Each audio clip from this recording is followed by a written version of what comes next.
Suspense.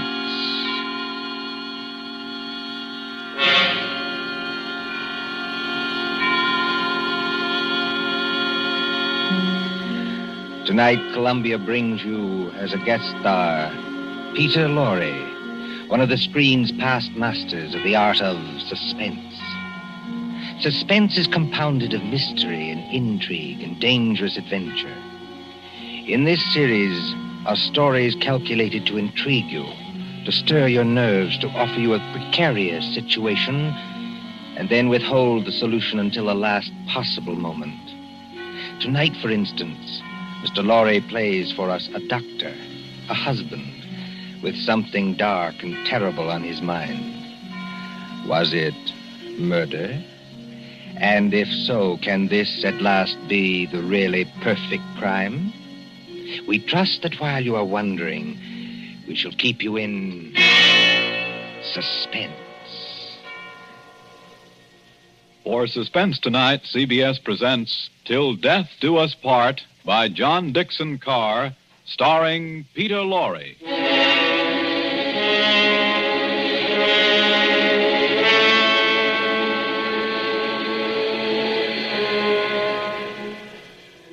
Late one night in December of 1941, a man and his wife sat beside the fire in their country cottage. This man, look at him. A professor of mathematics, stout and middle-aged, guileless as a child. In the remote corner of England where he lives with his pretty English wife, they say of him... Jolly decent fellow, you know, for a foreigner. Isn't he? Always a smile for everybody, and so polite. That's why it's such a shame about his wife and that young American. There hasn't been anything between them yet, I'm almost sure. But if the American stays here much longer... Shh, I tell you.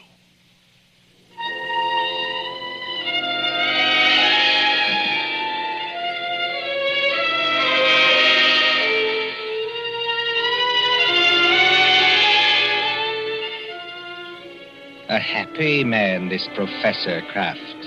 His cottage in the country is rather isolated. 3 miles from the nearest house. No electricity or central heating or telephone. And on December nights like this, a great wind comes rushing off the Sussex Downs. It rattles at the windows, growls in the chimney, and makes unsteady the oil lamp on the table. Professor Irwin Kraft sits before the fire in a snug, book-lined room. And across from him, sewing, sits his young wife, Cynthia. A domestic scene. A very domestic scene. Oh, my pet, this is wonderful, isn't it? Oh, so nice and cozy. How I enjoy our little home. It's a pleasure to be indoors on a night like this, isn't it? Yes. Did my darling have a good day? Just about as usual. No adventures, huh? Not exactly. I walked into the village. Walked? Oh, I really blame myself for burying you out here. I ought to get your car. That's not necessary, thanks. Come now, come. Did something happen to upset my little pet today? No.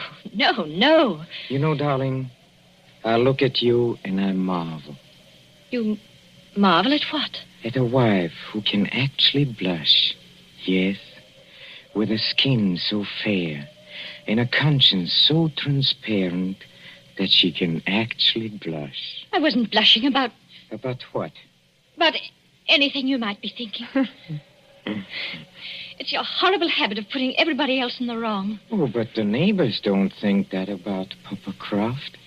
Neighbors don't have to live with you. I do. And you mustn't scratch either. Not when we are so snug here, so cozy. And the kettle on the fire is nearly boiling, and the rum is ready, and the lemon juice, and the sugar for her medicine. Oh, and must I drink that stuff? I don't like rum. But you have a cold, darling. I haven't got a cold. Really, I haven't. Now, darling, twice today I heard you cough. Now, you are going to take your medicine, Cynthia, and take it here and now, and not offend your clumsy old husband by refusing. Why do you keep on treating me like a girl of 16? I love to treat you like that, Cynthia, because I cannot fathom your thoughts. You lock up your thoughts, and that is a dangerous English habit. You see, thoughts accumulate and won't be stifled. And sooner or later, when you least expect it... Oh, look out. The kettle's boiling over. So it is. Owen, please, lift it down from there. Of course. I apologize. My darling. There. For a second, you know, you almost frightened me. Huh? I frightened you? I suppose it's foolish. Well, here we are, my dear. Here we are. Now, see, I put 2 tumblers on the coffee table. And now, a spoon in each so that the heat doesn't crack them. My dear, must you give me so much rum? Can't I have the small one? But we have to cure that cold of yours, Cynthia. Now comes the lemon juice. Yes. And now comes hot water to the top. Here we are. And 2 lumps of sugar for each of us. There you are, darling. Now let's drink up, huh? Owen, listen. I didn't hear anything. I did. It came from that cupboard over there. It sounded like your accordion. Oh, that's nonsense, darling. That's nonsense. There it is again. Well, that's only the wind. Or perhaps a rat that got into the cupboard. Owen, I'm terrified of rats. Go and kill it. Would you mind? Oh, you really sit very heavy labors, my sweet, for one of my weight. Well, if you insist, all right. Well, I'll take a good heavy poker from the fireplace. And, of course, it means a little trip to the cupboard. Owen, never mind. You haven't changed your mind, have you? It'd probably run out across the floor. Come back. Wouldn't run very far, I'm sure. Well, again, if you insist. I can't think what's the matter with me tonight. No? No, You're sure nothing upset you in the village today, huh? certainly not. How about this young American, that fledgling doctor, what's his name? You mean Dr. Craig? That's it, Dr. Craig. Dr. Craig. Didn't someone say he was leaving today for London and then back to the States? I believe so. That's what Lady Randolph told me. And you didn't say goodbye to him? Certainly not. Well, that wasn't kind of you, darling. That wasn't friendly. What's the matter? Don't you like my nice hot rum drink? No. But you'll give me no peace till I do drink it. That's right, darling. That's right. Now, take it down like a good girl. I'm keeping you company. See? Oh, how pretty she looks. With her yellow hair in the firelight. And her red mouth. And her light little hands. Very pretty. Oh, there is just one other thing, Cynthia. I gave you a letter to post this afternoon. Did you post it? Yes. Registered? Yes. And did you notice to whom the letter was addressed? Everybody notices the address on an envelope. It was to some Mr. Hatherby at Market Shepherd. That's right. But I don't know who he is, if that's what you mean. Oh, Mr. Hatherby is the coroner of this district. The coroner? That's right. That's right. But is there any reason why you should be writing letters to the coroner? Well, there will be tomorrow morning. We have been just drinking poison, my love. Why do you drop your glass, darling? I don't believe you. No? This will interest you, Cynthia. You were a trained nurse, and weren't you, You see, the poison was aconite, monkshood. No. Yes, homegrown in our own little garden. You know, 1/16 of a grain has been a fatal dose. There's no telephone here. No car, not even a neighbor. Exactly, my angel. Take your hands off me.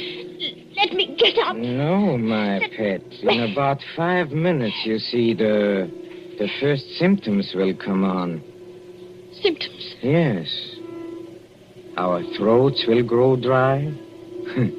Our eyesight will turn dim, No. and presently we'll lose the use of our limbs. Well, there are convulsions before the end, I believe, but we won't feel them. Let me up. If you try to hit at me, Angel, you'll upset that lamp. And, well, if you upset the lamp, this cottage would go up like tinder. We don't want to burn to death, do we? Owen, why are you doing this? Why are you doing it? Why? Do you think all Papa Kraft is blind, my pet? Huh? If I can't have you, Cynthia, nobody else is going to have you. You mean Jim Craig? So it is Jim Craig. Oh, that was nothing. My tongue slipped. A cynic would say, my dear, that your foot slipped. Do you think I don't know what happened the other night at the schoolhouse? The schoolhouse? Yes, the Market Shepherd Schoolhouse. At Lady Randolph's little concert in aid of the war relief. Nothing happened. I swear it didn't. No? No. Oh, then it was coincidence, I suppose, that you and that Dr. Craig didn't arrive until the concert was nearly over. Yes. Yes, it was. We didn't go there together. No? We met in the little hall outside the auditorium. It was just as you were finishing your number on the accordion.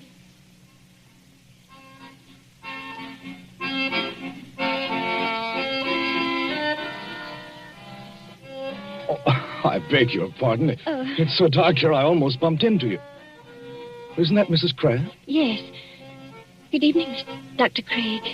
We seem to be late. Very late, I'm afraid. I was detained on a case.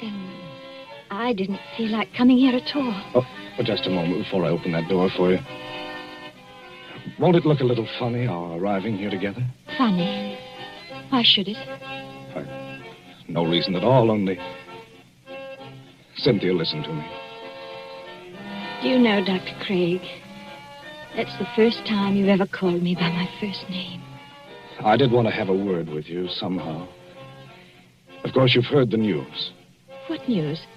Well, on the radio for the past couple of days. Oh, we're too far out to get much news, and my husband isn't interested. He isn't interested. He isn't interested in anything but himself. I'd rather you didn't talk that way about my husband. Oh, I'm sorry. Would you push the door open a little? And in conclusion, Lady ladies Randolph and is gentlemen, saying something. I'm sure we've all enjoyed our friend Professor Kraft's musical numbers on the accordion. And the vicar's conjuring tricks. And little Miss Linshaw's spirited recitations. It only remains for me to tell you that the collection for this little entertainment will amount to the... Yes, Colonel Thompson, what is it? Colonel Thompson's going across the platform in rather a hurry. Looks like an announcement of some kind. Ladies and gentlemen, your attention. We have just received some late news by the 9 o'clock bulletin. I think I can guess what it is. Following yesterday's declaration against Japan, the Congress of the United States today declared war against Germany and Italy. No applause, please.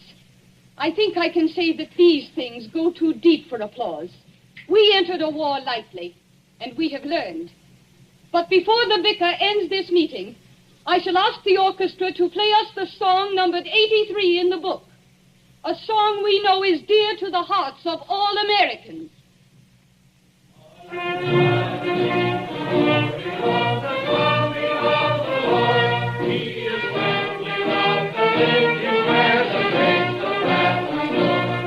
Close the door, Cynthia. Jim, this doesn't affect you. Naturally it does. You won't be leaving England. Probably in a very short time. They'll be needing doctors. But does a formal declaration of war make any difference? What does it mean to you? What does it mean? I can't explain it, Cynthia. It's all in that song. If they're going to need me, I'll go back. But can't you do just as much good here in England? I don't know. That depends on what the army says. And doesn't anything depend on what I say? We haven't got much time, Cynthia. That crowd will be out in a minute. Yes. And we won't admit it, will we? Admit what? Admit how we feel about each other. I haven't said... Nor I. I was only talking about what we were thinking. No, we won't admit it. You say you can't explain about the war. I can't explain about this. Don't try. It's better this way. Owen's been very good to me. And he's such a childlike person. Yes. Everybody likes him. Oh, he has his tempers, and he's not easy to live with sometimes, in spite of what they think. But I can't do anything to hurt him, because he'd never do anything to hurt me. Never, never, never in the world.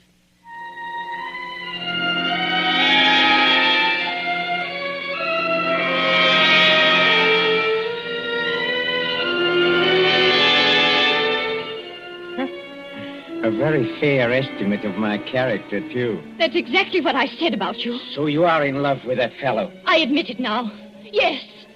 Tell me, darling, do you feel anything yet?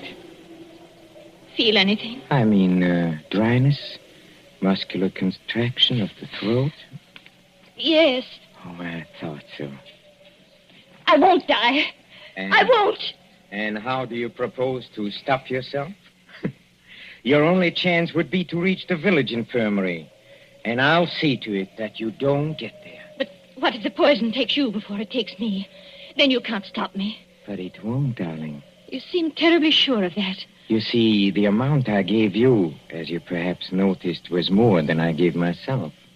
I'm going to follow you, my little pet, into the dark, where there are no Dr. Jim Craigs, but not too quickly. I shall still have most of my faculties, Cynthia, when your convulsions are already beginning. Oh. I wonder if you will. Why do you say that? Your legs don't seem any too steady. I don't know. It must be the heat of the fire, perhaps, or it's very hot in this room. Cynthia, darling, listen to me. Yes, Erwin? There is a copy of Taylor's medical jurisprudence over on the shelf there. Please get it for me. I'm afraid you'll have to get it for yourself, my dear. That is, if you can. Oh, I'll get it. Mind the lamp, Erwin. We don't want the house afire, just as you said yourself. I'll mind the lamp. Listen to me. You know, some people's systems are intolerant to poisons. They experience in minutes what ought to take hours. Does it hurt, Erwin? Does it hurt? Yes. But you'll find out soon enough, my pet. Because you'll never make 3 miles to the village. Never. You think not? I know it. And just remember, I shall be waiting. Waiting? Out in the dark and cold, where there is neither marriage nor giving in marriage. I'll be waiting for my little pet to come and join me. I shall be waiting. Erwin! Erwin! Oh, I hate you. I loathe you. I'm afraid of you. But I don't want you to die because of me. And yet, you are dead, Erwin. But I'm not going to join you. I've never prayed much, Erwin, but I'm praying now. Whatever comes over my wits and makes my senses weak, give me strength enough to get to the village. Just give me strength enough to get to the village.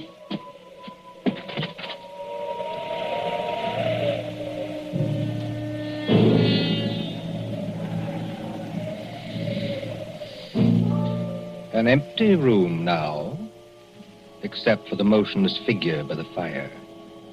The great wind enters through an open front door and makes the lamp shake dangerously on the tables. The whole house creaks. Otherwise, it is very quiet. Suddenly, the corpse sits up. Professor Kraft looks pleased, doesn't he? Very pleased. very alert, as he moves over to a certain cupboard door. Well, and now I think the real fun can begin. Patience, patience, patience, my friend, while I open the cupboard door. Well, there we are. I hope you haven't been too uncomfortable, Dr. James Craig. Oh, I'm all right, thanks. So you managed to get the gag out of your mouth, huh?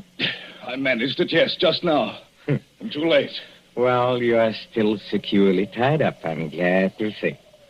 You know, you gave me several very, very unpleasant moments, young man, when you got your foot on that accordion. Did I? Well, Cynthia thought you were a rat and wanted me to kill you. You know, she shows very good sense sometimes. I could hear both of you talking. Thanks very much. Oh, of course, you could, of course. Excuse me, please. I forgot that. Yes, and I could see you, too, through a crack in the door. Well, you were intended to see us. But now, come on. First of all, I'll drag you out of here. Yes, let me take you. Yes. Now we can sit down and have a nice, cozy little chat, huh? How much aconite did you give Cynthia? How much? Oh, about 2 grains. 2 grains? Well, then she can't possibly... No, she can't possibly live until morning. But she can live long enough to testify that she saw me die. And how much poison did you take yourself? I? None. None at all? No, none at all. But you mixed those drinks out of the same materials. I saw you do it. Well, but there wasn't any poison in the rum, young man. You see, 2 lumps of sugar steeped in aconite were dropped into Cynthia's glass. I marked them, and I didn't make a mistake. Can you see the beginnings of Papa Croft's plan? Why, you... You see, Cynthia left the door open, my friend. And there is a very strong wind blowing tonight. Well? Just observe how it lifts the table covers, flutters the magazines, makes the lamp tremble. I shouldn't be surprised, you know, if one of those lamps blew over. A fine crash in a sheet of flame, huh? And when they come here tomorrow morning, after Cynthia's testimony in my letter to the coroner, they'll expect to find at least a few charred bones among the ruins. And, of course, they must find some remains. Whose remains? Yours. Yes, you've got me tied up pretty well, haven't you? And now, you see... Now comes the best. You were last seen going towards the railway station, to London, and then to America. Nobody will inquire after you. Except Cynthia. That's right, except Cynthia, who will be dead. That I waylaid you and brought you here while Cynthia was in the village will not be known to our good coroner, and I shall disappear. What do you think of it, young man, huh? I think it's rather good, huh? You're going to let me burn to death? Yes, and I shall enjoy the necessity. By the way, too bad you missed my performance at Lady Randolph's concert. It was very nice. But then I think you were otherwise occupied. You could call it that. Occupied, I think, in making love to my wife. You hurt my vanity, young man, and you are going to suffer for it. I never made love to your wife. No? No. But I don't suppose you could possibly believe that. Are you already begging for mercy? Now, come on. Are you begging for mercy? No, I think not. Dr. Craig, I don't like the way you're taking this. I really don't. Don't you? No. You ought to be afraid. All decent men should be afraid. And no man is heroic when he sees death coming. But you are as white as a plate. You can't take your eyes off me. And you seem to be expecting something. Maybe I am expecting something. You are? Well, I think I can persuade you to tell me what's on your mind, my friend. If I use the poker out of the fire, huh? You see, I'm a mathematician. I leave nothing to chance. Do you hear that, Professor Kraft? A car has stopped out in front. Well, they won't come in here. But of course they will. It's probably the home guard. Look, you fool, you've left the front door standing wide open in a blackout. Don't be childish. Do you think to upset me with that? Something's upset you. Take a look at yourself in a mirror. Huh? Nothing. Nothing can upset my plans now. Everything is ready. My clothes and my money are in a stable. This place, this pretty little cottage, will be a furnace. All I have to do is pick up that lamp. You see, like this, and something is wrong with me. Oh, you're not acting this time, are you? You're not pretending now. You swine! What have you done to me? I have done nothing to you. You have done something to me. I can feel it. There is sweat all over me. My throat is choking. This way, Lady Randall. Through the gate and up the path. That sounded like my wife's voice. It was Cynthia's voice. What is wrong with you? A person would think you were drunk. I'm sorry, Lady Randall. Stopping me in the road and asking to be taken to the infirmary at 80 miles an hour, and then finding there was nothing wrong with you. But it can be. It isn't possible. Oh, but it is. You see, your plans didn't include the fact that Cynthia doesn't like rum. Remember, you poured a very large drink for her and a small one for yourself. And you filled both glasses with hot water. Oh, remember when she got you to leave her, come over to this cupboard? Yes. She changed the glasses then. You're the one who swallowed the poison, 2 grains of aconite. No. Help me. Please. Help me. Nothing on earth can save you. Help me, please. In the name of pity, please. Please help me. Nothing on earth can save you. Please. No. You won't. Then I'll show you. I'll take you with me. I'll take everybody with me. Where are you going? I'll get that lamp. I'll take you with me. Why, look at you. You can't even see. You're blind. You're staggering straight into that cupboard. I'll take you. I'll take you with me. I'll take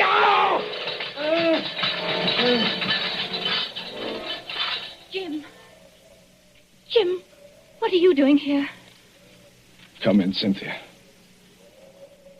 Come in and take a look at the man who died twice.